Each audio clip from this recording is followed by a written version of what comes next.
My name is Evelyn. I am 68 years old, and I have lived most of my life with a quiet strength I never knew I had. Many years ago, I became a widow. My husband passed away when our son was still very small, so small that he could barely say my name. From that moment, my world changed forever. I was no longer just a wife or a mother. I became everything: mother, father, protector, provider. When my husband died, fear entered my heart like a shadow that would not leave. I remember sitting alone in the dark, holding my baby close to my chest, listening to his soft breathing. I did not know how I would raise a child alone. I did not know how I would earn money, how I would survive, or how I would protect him from a world that suddenly felt too big and too cruel. I felt weak, lost, and terrified. But then I looked at my son's face as he slept.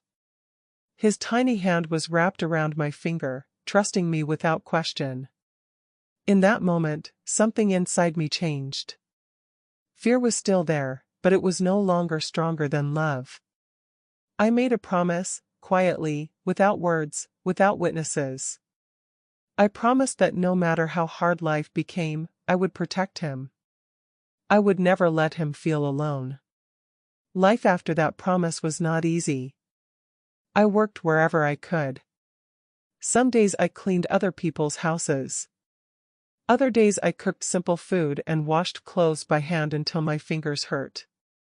There were nights when my stomach was empty, but I made sure my son ate first. I told myself hunger was temporary, but his childhood was not. When I was tired, I kept going. When I felt like giving up, I looked at him and found strength again.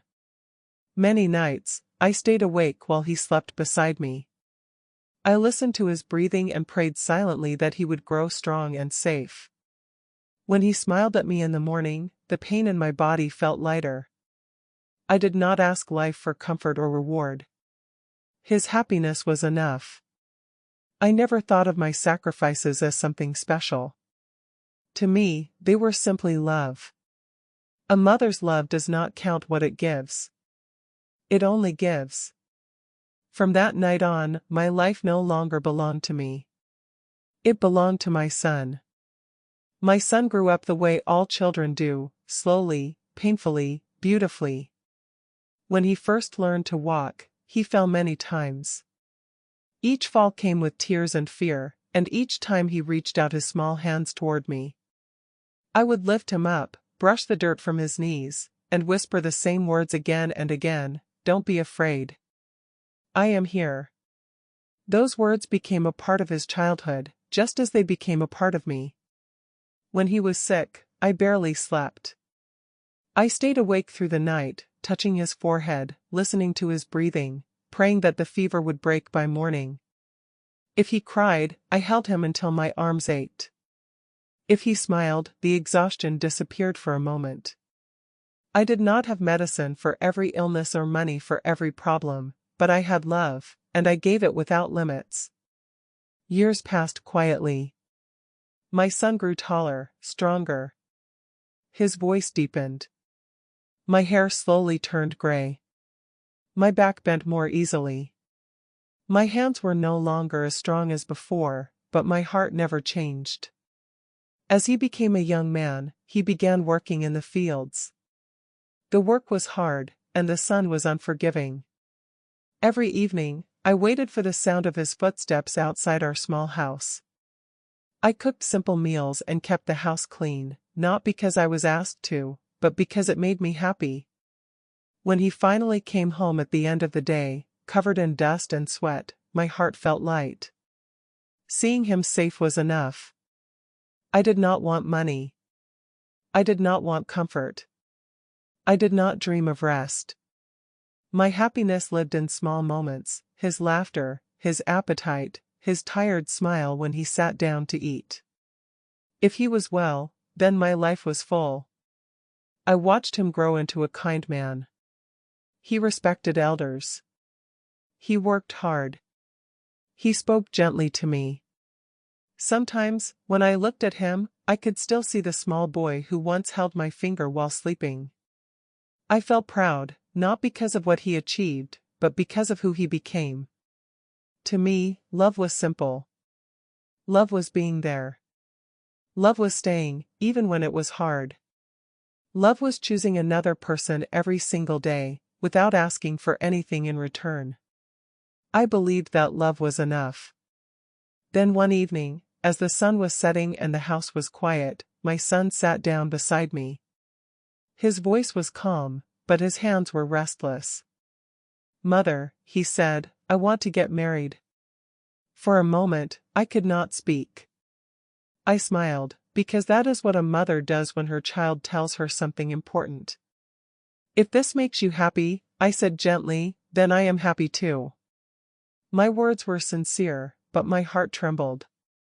I knew that from this moment on, my life would change again. That night, after he went to sleep, I lay awake on my mat, staring at the ceiling. I told myself that this was the natural order of life. A son grows up.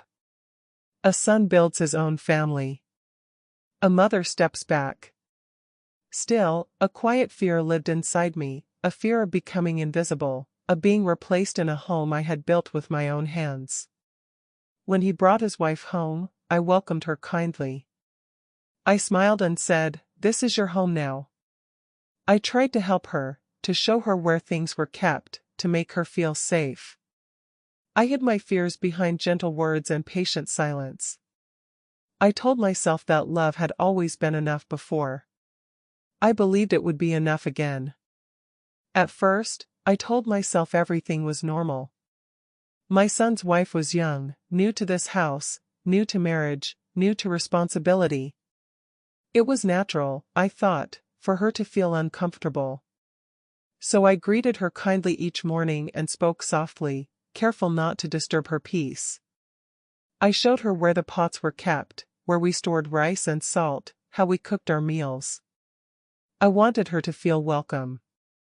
I wanted her to feel safe. But from the beginning, something felt wrong. She spoke to me with short answers. When I looked at her, she looked away. When I tried to help her in the kitchen, she said, "I know what I'm doing," without meeting my eyes. If I asked a simple question, her face tightened with irritation. Slowly, I learned to step back. I folded my hands and stayed quiet. I told myself, she needs time. Young people are sensitive. Peace is more important than being right. So I became smaller in my own home. I woke up earlier than everyone else and moved quietly so I would not disturb her. I cooked when she was not around. I cleaned silently. I spoke less and less. When my son came home from the fields, tired and hungry, I watched from the corner of the room as his wife avoided the kitchen or stayed in her room. I wanted to help, but I was afraid that even my presence would cause trouble. Then the words began. One evening, my son came home late. His clothes were dusty, his shoulders heavy with exhaustion. He sat down and called out to his wife, asking for water. There was no answer. He called again, asking about dinner. Still nothing. I was in the next room. Our house was small, and the walls were thin. I heard him stand up, his voice growing louder, confusion turning into frustration. That was when I heard her cry. "It's your mother," she said sharply. "She hates me. She keeps shouting at me. She calls me lazy and stupid. She says, 'Why did my son marry a girl like you?'" My hands began to shake. Those words were lies. I had never spoken to her like that. I had never raised my voice. I had never insulted her. But I stayed silent. I thought speaking up would only make things worse. I thought my silence would protect my son from conflict. I was wrong. My son's voice softened. "Please," he said, "she is old. Try to live peacefully with her." Her answer was cold. "There is no dinner. I couldn't cook. That old woman keeps telling me what to do." Everything I do is wrong. My son sighed deeply. She is my mother, he said quietly. This is her house too. Then came the words that broke something inside me. You must choose, she said. Either live with me or live with her. Not both. That night, my son went to bed hungry. I lay awake on my mat, staring at the ceiling, my heart heavy with fear and prayer. I whispered into the darkness, please guide my son. Please don't let him choose wrongly. The next morning, the tension filled the house like thick smoke. I heard her again, pressing him, demanding an answer. Have you decided? She asked. Do you want me or your mother? And then she said the words I will never forget. Push your mother off the hill. She is old. She will die soon anyway. I am young. We can live happily. That day, my son barely spoke. He did not eat. He did not look at me. For the first time in my life, I felt afraid of my own child, not because I doubted his love, but because I saw how deeply he was torn. Silence filled the house, heavy and dangerous. And I knew the storm was coming. That night, my son came to me quietly. His face looked older, as if the weight of the world had pressed down on him in a single day. He did not meet my eyes. His voice was low when he spoke. Mother, he said, we are going on a journey tomorrow. I looked at him for a long moment. I saw the child I had raised, the man he had become, and the fear trembling beneath his calm. I understood everything without him saying another word. My heart broke, but my face stayed peaceful.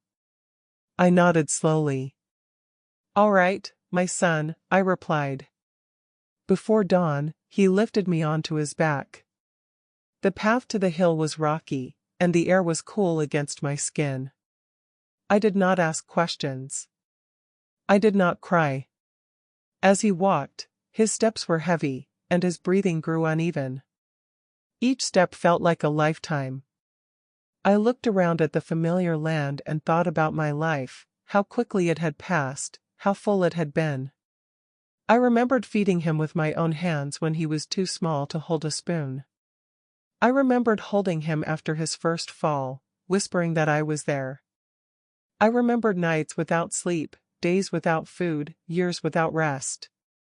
And in that moment, I felt no regret. If my life was to end that day, I had already lived it for the one reason that mattered. When we reached the top of the hill, I spoke softly, careful not to frighten him. My son, I said, I know why you brought me here. He stopped walking. His body stiffened.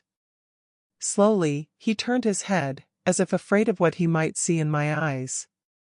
When you push me, I continued gently, please be careful. Hold the tree branch so you don't fall. He turned fully then. Tears filled his eyes and spilled down his face. His legs trembled as he lowered me to the ground. He covered his face with his hands and began to cry like a child.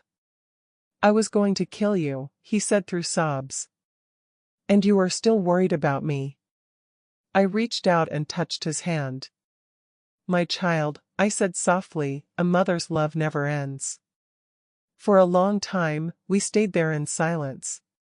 Then he lifted me again, slowly, carefully. But this time, he turned back toward home. Each step downward felt lighter than the last. At that moment, my son understood what unconditional love truly meant. When my son carried me back down the hill, the sky was already changing color. The wind felt softer, as if the world itself was breathing again. He did not speak, and neither did I. There was nothing left to explain. Everything that needed to be understood had already found its way into his heart. When we reached home, he sent his wife away. There were no long arguments, no shouting, no blame placed on me. He simply chose what was right. I did not stop him. I did not speak badly about her. I did not ask for justice. A mother does not win when someone else loses. A mother only hopes her child chooses wisely. After that, our house became quiet again.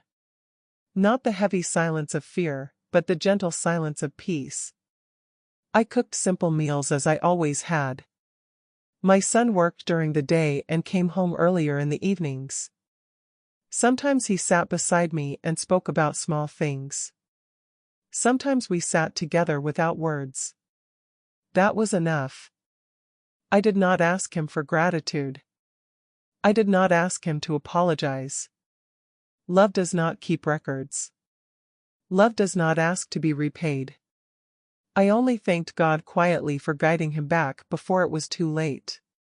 Now, my body is weak, and my steps are slow, but my heart is calm. I have lived long enough to understand this truth. A mother's love asks for nothing, yet it gives everything. Gratitude is not something we are owed. It is a choice each person must make. And we must never forget the one who gave us life, strength, and protection when we could not stand on our own. If this story touched your heart, gently tap like. Share your feelings or the lesson you learned in the comments. And subscribe to continue learning English through real-life stories filled with meaning, emotion, and truth.